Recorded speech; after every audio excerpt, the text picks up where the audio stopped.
આપણા મગજની અંદર સોશિયલ મીડિયા એક વસ્તુ ફિટ કરીને આપી દીધી છે અને એ છે ખાંડ ઝેર છે. એટલા માટે થઈને આપણે ચાની અંદર ગોળ નાખીએ છીએ અને દૂધમાં મધ નાખીએ છીએ અને બહાર મળતા મોંઘાદાટ હેલ્ધી ડ્રિંક્સ પણ આપણે પીતા થઈ ગયા છે. પણ તમને ખબર છે આ બધું જ આપણે કરી રહ્યા છે ને એની અંદર ભારતમાં ડાયાબિટીસ અને જે ઓબેસિટીના કેસીસ છે ને એ ઘટવાને બદલે વધી રહ્યા છે.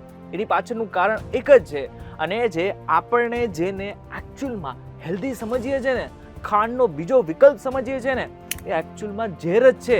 પરંતુ માત્ર અમુક કંપનીઓનો પ્રોફિટ થાય ને એટલા માટે થઈને અમુક વસ્તુ આપણા મગજની અંદર ફિટ કરી નાખવામાં આવી છે અને આપણે રોજે કોઈને કોઈ સ્કેમમાં ફસાઈ રહ્યા છે. પરંતુ એકચ્યુઅલમાં ખાંડનો સાચો વિકલ્પ કયો છે, કઈ એવી વસ્તુ છે કે જેને આજે જ છોડી દેવી જોઈએ, એ જો તમારે જાણવું હોય તો ધ્યાનથી સાંભળજો. હું તમને એક વાત કહું.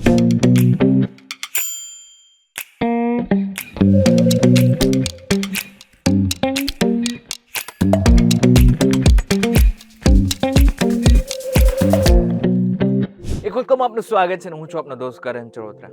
હવે આખી રમતને સમજવા માટે થઈને આપણે આપણા શરીરની બાયોલોજી એટલે કે પાચન તંત્રને સમજવું પડશે. આપણે કોઈ પણ ગળી વસ્તુ ખાઈએ ને એ ડાયરેક્ટ આપણા શરીરની અંદર ગ્લુકોઝમાં ભેળવાઈ જતી હોય છે. આ ગ્લુકોઝ લોહીમાં ભળે છે જેને આપણે બ્લડ શુગર કહીએ છીએ. લોહીમાં ગ્લુકોઝ વધવાની સાથે જ આપણું પેન્ક્રિયાસ એટલે કે સ્વાદુપિંડ સક્રિય થાય છે અને ઇન્સ્યુલિન નામનો હાર્મોન રિલીઝ કરે છે. ઇન્સ્યુલિનનું કામ આ ગ્લુકોઝને આપણા કોષો સુધી પહોંચાડીને ઉર્જા આપવાનું હોય છે. પણ જ્યારે આપણે ખૂબ જ ઝડપથી બ્લડ શુગર વધારતી વસ્તુઓ ખાઈએ છીએ જેને હાઈ ગ્લાયસેમિક ઇન્ડેક્સ ફૂડ કહેવામાં આવે છે, ત્યારે લોહીમાં અચાનક ગ્લુકોઝનો ભડકો થાય છે જેને ડોક્ટરો શુગર સ્પાઇક કહે છે. આ સ્પાઇકને કંટ્રોલ કરવા માટે પેન્ક્રિયાસને વધારે પડતું ઇન્સ્યુલિન છોડવું પડે છે.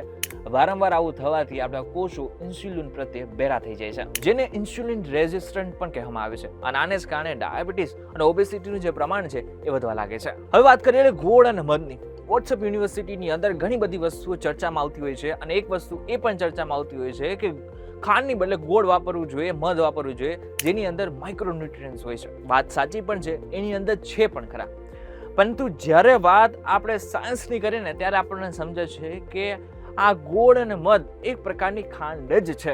100 ગ્રામ સફેદ ખાંડમાં આશરે 387 કેલરી હોય છે અને 100 ગ્રામ ગોળમાં આશરે 383 કેલરી હોય છે. કેલરીની દ્રષ્ટિએ બંનેમાં કોઈ તફાવત નથી. આ ઉપરાંત ગોળમાં 65 થી 85% સુક્રોઝ હોય છે જે લોહીમાં ભળતાની સાથે જ તમારા બ્લડ શુગરને એટલી ઝડપથી સ્પાઇક કરશે જેટલી ઝડપથી સફેદ ખાંડ કરે છે. જો કોઈ ડાયાબિટીસનો પેશન્ટ અથવા તો જે લોકોનો વજન વધી રહ્યો છે એ એવું વિચારીને ગોળ ખાવાનું અથવા તો મધ ખાવાનું શરૂ કરી નાખે છે અને એમ થાય છે કે એકચ્યુઅલમાં આ ફાયદો કરશે તો એ પોતાના શરીર સાથે ચેડા કરી રહ્યો છે.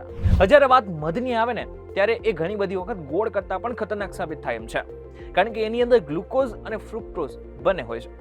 હવે ગ્લુકોઝ તો ખબર છે કે ડાયરેક્ટ આપણા કોષો સુધી પહોંચી જશે અને કોષો પોતાનું કામ પણ કરશે.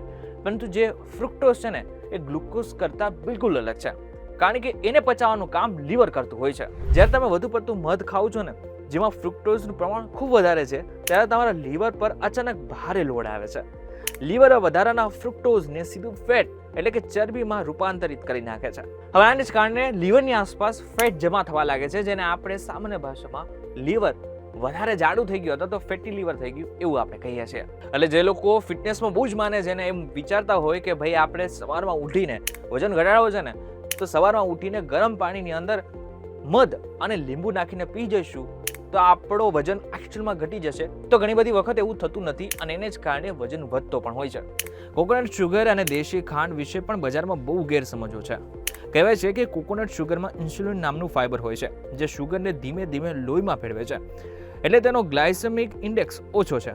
પણ સાચી વાત તો એ છે કે તમારે ફાઇબરનો ફાયદો મેળવવા માટે એટલી બધી કોકોનટ શુગર ખાવી પડે છે કે જેને જ કારણે તમારા શરીરની અંદર કેલરી વધારે પડતી થઈ જાય છે.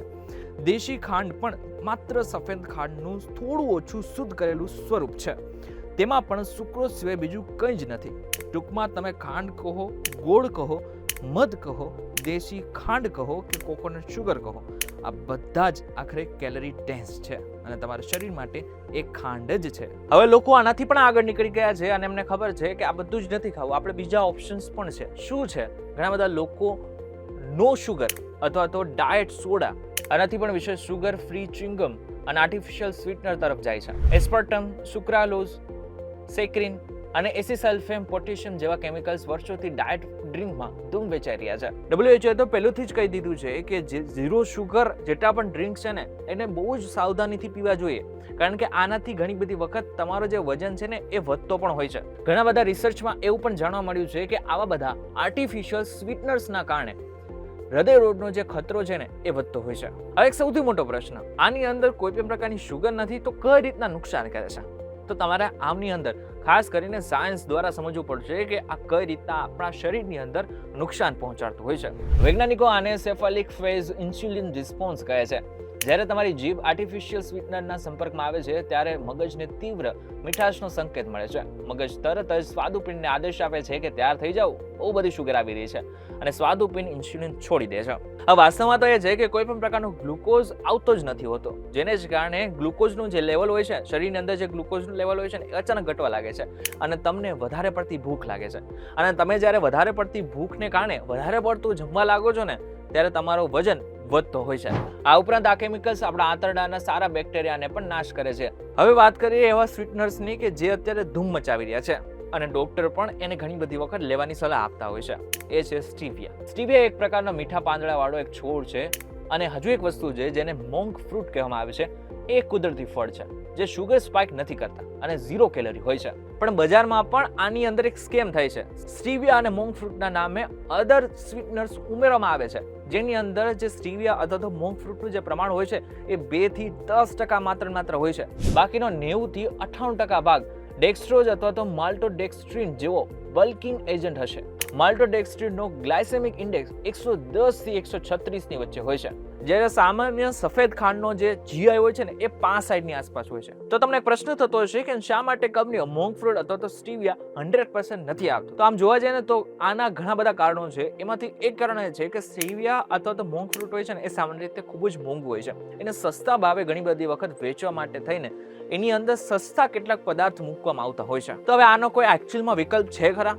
કઈ એવી વસ્તુ છે કે જે ખાવી જોઈએ? સૌથી બેસ્ટ અને સુરક્ષિત કેટેગરીમાં 2 જ નામ આવે છે, પ્યોર મોંક ફ્રૂટ એક્સ્ટ્રેક્ટ અને એકચ્યુઅલમાં બીજું છે 100% પ્યોર ઓર્ગેનિક લિક્વિડ સ્ટીવિયા. આ બંનેની અંદર જે પ્રમાણ બંનેનું હોય ને એ 100% હોવું જોઈએ અને તો જ આ વસ્તુ લેવા જેવી છે. અને એ જ વસ્તુ ડાયાબિટીક પેશન્ટને અથવા તો જે લોકોને વજન ઘટાડવો છે એ બધા લોકોએ લેવું જોઈએ.